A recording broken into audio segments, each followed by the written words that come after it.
we talk about how Maine politicians get involved in all sorts of interesting and important things. After George Mitchell left the United States Senate, he had been the most powerful Democrat in Washington for a time. He was appointed to be the chairman of the multi-party talks in Northern Ireland, looking to put an end to what are known as the Troubles, the violent conflict between Unionists and Republicans, between Catholics and Protestants. This is seemingly one of those intractable problems that has actually roots that go back hundreds of years. And here was a guy from Waterville, Maine, who was going to step in there and try to fix it. Not only was he a Maine guy, but he was the son of an orphaned Irish immigrant.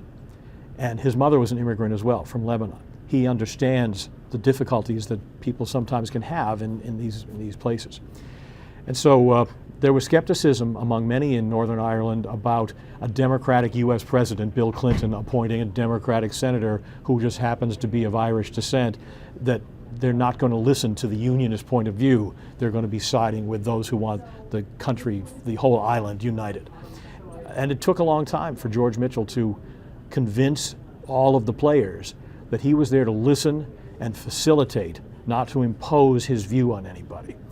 And when I say a long time, it was about the whole first year that before they settled down and were ready to get down to business.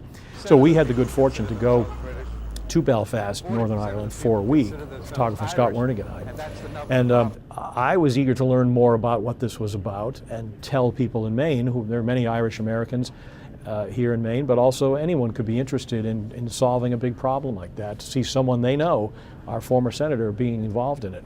As always with George Mitchell, anytime he speaks, you learn something.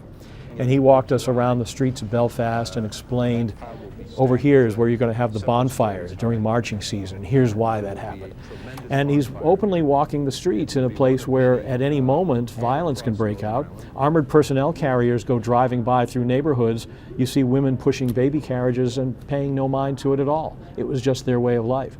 But people wanted a change, and he understood that. And it was difficult for him. It took a long time. It took a couple of years before they finally got the Good Friday Accord.